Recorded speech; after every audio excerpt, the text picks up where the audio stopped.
What's up, everybody, and welcome back to another Fitness Goal Friday. I'm so pumped that you guys are here spending the time with me today. If you haven't listened to this portion of the podcast yet before, I started a number of weeks ago now, and I've been doing more and more fitness goal setting coaching ever since the beginning of 2020. I've coached, I was counting it the other day, up to maybe 100 clients this upcoming year, and in my own program alone, not even including the outside coaching that I do over at Orange Theory. And I've just learned so much from my clients about fitness goal setting and some of their successes, their challenges, their failures, and my own fitness goals that I've chased down, and my own successes, my own challenges, my own failures. And so every single Friday, I break down a fitness principle or a goal setting principle or something that's going to just help you get closer to achieving your fitness goal. Last week, we talked about staying hyper-focused on 2 to 3 things, because so many times when we're chasing down a goal, we have the vision in the beginning. We know, okay, this is what we've kind of got to do to be able to achieve this.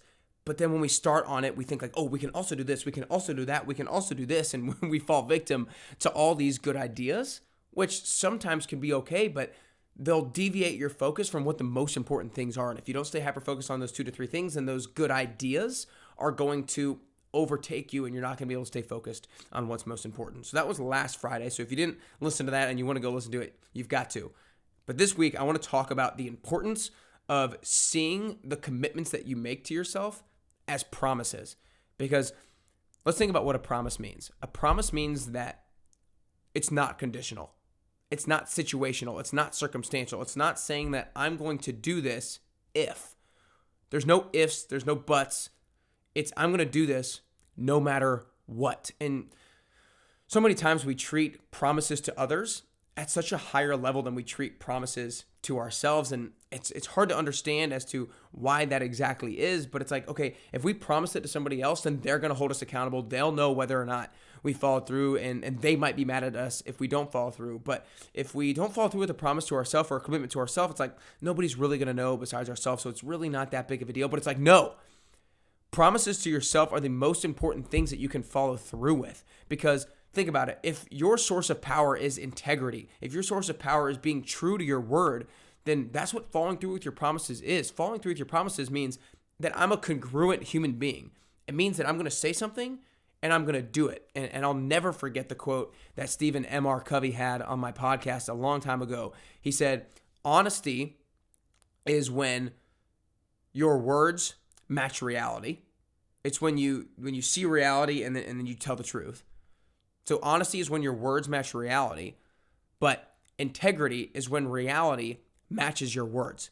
And so I think that to me really hit home. And that's like, because I asked him, what allows you to follow through with your promises at a higher level? And he was like, it's knowing that it is a promise. It's knowing that when I say I'm going to wake up at 6:30 in the morning, that I'm going to do it no matter what. It's not if I feel good. It's not if I get a good night's sleep. It's no matter what. And so that's really important when it comes to your fitness goals, because when you say you're going to go work out, it's not if I wake up and feel good.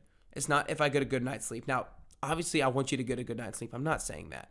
But if you commit to doing something, it's a promise. If you commit to not going to eat fast food, or if you commit to eating that salad for dinner, not that you have to always have salad, but if you commit to doing it, it's a promise. It's no matter what. You've got to find a way to make it happen, regardless of your situation, regardless of your circumstance. If I say I'm going to go on a 5-mile run, I'm not saying I'm going to go on a 5-mile run if it's sunny and 75, if I've had a great day, if I feel really good, if yada, yada, yada. It's no, I'm going to go on that 5-mile run regardless, no matter what. If it's raining, I'm going, right? That's what a promise means. And my favorite story that I've had from one of my clients in regards to this is this particular client had a high priority and a high focus on doing more push-ups every single day. And so he started off the beginning of my 10-week program doing 100 push-ups every single day.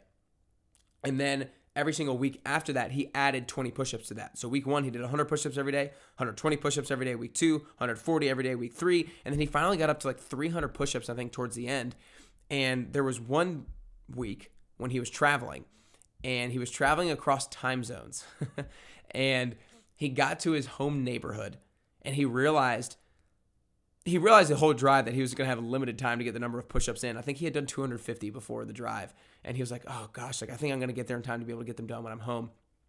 But then he started getting there, and in Nashville, it would have been 11 p.m.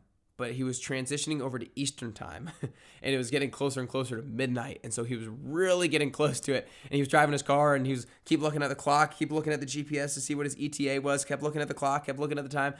And then he realized, like, I'm in my neighborhood and I have 3 minutes to get home and get these push-ups in. And it's not going to happen. So what did he do? He pulled over on the side of the road in his neighborhood at literally 11:57 p.m. this night and knocked out his last set of 50 push-ups. When he told the group this story that next week, that was like one of my favorite things I've ever heard in my life. And why did he do that? Because doing those 300 push-ups was a promise. It wasn't just like some sort of nonchalant commitment. It was a promise. I'm going to do this no matter what. Now, like, would it have been a big deal for him to get home at 12:05 a.m.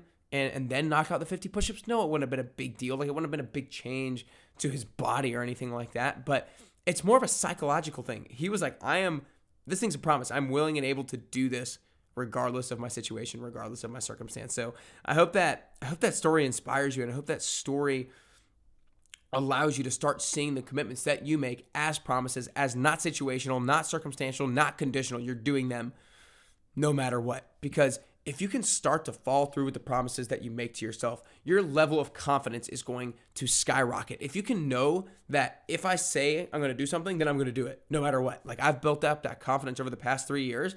And now I know if I say I'm going to do something this week, then it's going to get done. Like 99% chance it's going to get done. And the level of confidence that brings me and brings the people that I work with when they start to build that habit is priceless. It's absolutely priceless. So I hope you guys can start seeing the promises that you make to yourself as promises, as something you've got to do no matter what. Again, last week we talked about hyper-focusing on 2 to 3 things, so make sure you go back and listen to that if you haven't yet already. If you liked this, make sure you share it with a friend or family member. Share it with somebody who you know is chasing down a goal right now. At the end of 2020, beginning of 2021, so you can help inspire them and help motivate them to get going. Next week, we're going to talk about how it's not just important about what you do, it's about how you do it. Hope you guys found something in here that it's going to allow you to get a little bit closer and closer to your fitness goal, and ultimately closer and closer to your best you.